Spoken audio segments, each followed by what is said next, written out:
मधुमक्खी पालने के क्या फ़ायदे हो सकते हैं और उसमें कितने तरह के प्रोडक्ट बनाए जाते हैं।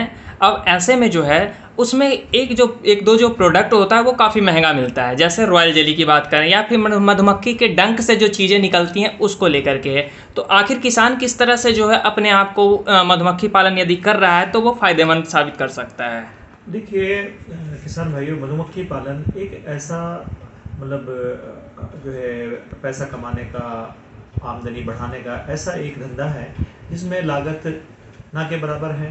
किसान भाई इसमें कंडीशन यही है कि किसान भाई पहले एक अच्छे कहीं इंस्टीट्यूट से, कृषि विज्ञान केंद्र या यूनिवर्सिटी से, विश्वविद्यालय से 5 दिन का कम से कम ट्रेनिंग लेके आप जो है बिहार सरकार का और भारत सरकार का मिला जुला सब्सिडी 50+25 करके 70 से 75% सब्सिडी पे उनको मधुमक्खी पालन के लिए, प्रोत्साहन के लिए बॉक्स मिल जाते हैं।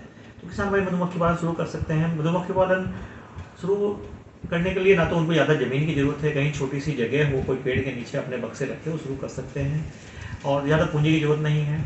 तो मधुमक्खी पालने से उनको क्या क्या फ़ायदे होंगे, सबसे पहली बात यही आती है मधुमक्खी पालन के उत्पाद एवं उनका महत्व। देखिए, मधुमक्खी पालने से किसान भाई को सबसे पहले मिलता है शहद, मधु, जिसको बेच के अभी मार्केट में अगर रेट देखें आप 300 से 350 रुपये किलो के हिसाब से जो मधुमक्खी पालक अपना मधु बेच के आय उत्पन्न करते हैं। और एक बक्सा से अगर 20 बक्सा की कॉलोनी कम से कम रखी है किसान भाई ने, तो एक बक्सा से कम जो है 20 से 25 किलो मधु जहानाबाद जैसी जगह मिल जाता है। दूसरा जो उत्पाद मिलता है मधुमक्खी पालन से हमें, मोम मतलब मोम। देखिए, मोम जो है ना, जितने भी हमारी कॉस्मेटिक्स जो इंडस्ट्री है, क्रीम हुआ, हमारे नेल पॉलिश हुए, और जितने जो मेडिकल की भी, तो मोम का बहुत ज़्यादा यूज़ है। तो मोम उसमें जो है अच्छे दाम पे बिकता है। वैसे भी 400 रुपये किलो के आसपास मोम बिक जाता है। तो मोमी छत्ताधार यूज से बनता है, बहुत सारी क्रीम में काम आता है, बहुत सारी दवाइयों में मोम का यूज़ होता है। फिर एक निकलता है गोंद। गोंद भी बहुत सारी एंटीसेप्टिक जो क्रीम हैं जो उनमें यूज़ होता है, और जो दवाइयों कंपनियां हैं वो किसान भाई जो डायरेक्ट उसको खरीद लेते हैं, और जो है वो उनको अच्छी आमदनी होती है। फिर चौथा जो उत्पाद मिलता है किसान भाई को मधुमक्खी पालने से, पोलन, पराग। आप देखते हैं पोलन जो है आजकल तो अमेजन, फ्लिपकार्ट और बहुत सारी कंपनियां ऑनलाइन पोलन का जो है पोलन के कैप्सूल भी आ रहे हैं बाज़ार में। तो पोलन एक प्रोटीन का हाईली बहुत अच्छा सोर्स है। तो जो है उसकी बहुत महत्ता है। पोलन खाते हैं लोग, पोलन के कैप्सूल खाते हैं, तो पोलन भी बाज़ार में अच्छे दामों पे किसानों को बिक जाता है। फिर पांचवा जो उत्पाद होता है मधुमक्खी का विष, जो उनके डंक में विष होता है, वो होता है उसका जो है बाज़ार में बहुत अच्छा मार्केट है, अच्छा रेट मिलता है। क्योंकि जितना भी हमारे गठिया, बाएँ, जितनी भी ये इस तरह की बीमारियां हैं, घुटनों में दर्द है, किसी के पीठ में दर्द है, तो उसके जो इंजेक्शन बनते हैं, जो उसकी दवाइयाँ बनती हैं, उन सब में मधुमक्खी का विष जो यूज़ होता है उसके इंजेक्शन बनाए जाते हैं। तो वहाँ पे जो अगर किसान भाई अच्छे से मौन विष का उत्पादन करके जो दवाई कंपनियों से, जो मेडिकल कंपनियां हैं उनसे जो तालमेल बिठा के अपना जो है मौन विष बेच सकते हैं। उसके बाद जो छठा उत्पाद मिलता है वो मतलब मधुमक्खी वंश भी बना के, जैसे हमारे पास 20 बक्सा है तो हम उसको बढ़ा के 40 बक्सा जो अपना कर सकते हैं, या दूसरे लोगों को जो है मधुमक्खी पालक, मधुमक्खी शुरू करने जा रहे हैं, या बिहार सरकार या गवर्नमेंट ऑफ इंडिया के जो टेंडर खुलते हैं उनमें भी मधुमक्खी को बढ़ा के उनके बक्से बना के बेच सकता है। फिर सबसे इम्पोर्टेंट जो होता है वो होता है हमारा रॉयल जेली। अब रॉयल जेली की बात करें, रॉयल जेली बाजार में बहुत सारी कंपनियां बेच रही हैं।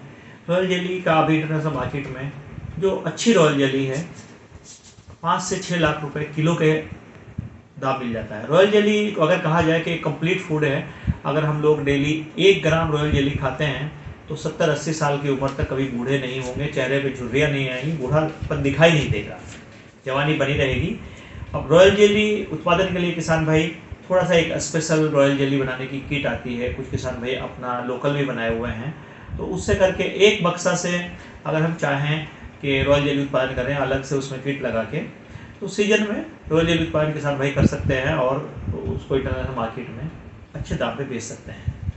तो ऐसे करके 6-7 उत्पाद है जो मधुमक्खी पालन से किसान को मिल जाते हैं। खाली हमारे किसान भाई जो है मधु उत्पादन में लगे रहते हैं, और उसके अलावा मौन विष, मौन बक्सा, रॉयल जेली, पोलन और ये सब चीज़ें भी उत्पादन करेंगे तो उनकी आमदनी कई गुना बढ़ जाएगी। रानी मक्खी को लेकर के क्या चीज़ है, क्या मतलब रानी देखिए, जो हाँ। मधुमक्खी पालन है हमारा, जो एक बॉक्स होता है उसको बोलते हैं बी कॉलोनी। एक कॉलोनी होती है, वो चाहे छत्ता पेड़ पर लगा हो, एक कॉलोनी होती है। एक कॉलोनी में हमारे एक बक्सा में अगर सुपर लगा है तो 20 से लेकर 50,000 तक मधुमक्खियाँ होती हैं। उनमें 3 तरह की जो है मधुमक्खियों की जाति पाई जाती हैं। जैसे एक होता है सबसे पहले रानी। 40 से 50,000 मधुमक्खी भी अगर एक बक्सा में है सुपर लगा के, तो रानी एक ही रहेगी। वो वही पूरे बक्सा की माँ होती है। वो डेली जो है अंडे देती है। सीजन में तो 2000 जो है अंडे पर दिन देती है। और उसके बाद जो दूसरा होता है उसमें वो होता है हमारे वर्कर बी, मतलब श्रमिक मधुमक्खियाँ।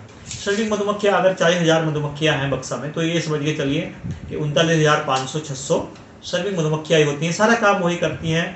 वो खाना लाना, फूलों से रस लाना, गार्डनिंग का काम करना, साफ सफाई का काम करना, बच्चों को खाना खिलाना, रानी को खाना खिलाना बना के, वो भी जो वर्कर भी ही करती है। तो तीसरा हमारा जो सदस्य होता है वो होता है ड्रोन, नर। नर का इस समाज में कोई खास महत्व नहीं है। जब उनको जरूरत होती है तब वो नर पैदा करते हैं। नर का बड़ा ही इंटरेस्टिंग वो है। रानी को एक बार गर्भित होने के बाद 3 साल, 2.5 से 3 साल तक वो अंडे देती है। तो अगर एक बार नई रानी हम किसी बक्सा में इंट्रोड्यूस कर देते हैं तो फिर 2.5 से 3 साल हमें नर की जरूरत नहीं है। तो वो एक ही बार मेटिंग करती है और उसका पूरा जो स्वयंवर चलता है, बहुत सारे नर उसके साथ उड़ते हैं, हवा में मेटिंग होती है, बाकी सब मर जाते हैं। लास्ट में एक उसके साथ मेटिंग करता है और फिर रानी आके बक्सा में अंडे देना शुरू कर देती है। और फिर वो अपने जीवन काल में उसका पेट बहुत भारी हो जाता है। वो कभी फिर उड़ती नहीं है, बक्सा से बाहर नहीं निकलती है, बक्सा के अंदर रहती है। तो किसान भाइयों को अच्छे रजिस्टर मेंटेन करना चाहिए कि नई रानी बक्सा में रहती है 2 साल तक की रानी, तो अंडे अच्छी देती है, अच्छा काम होता है, अच्छा कंट्रोलिंग होता है बक्सा का। 2 साल पर रानी चेंज कर देना चाहिए।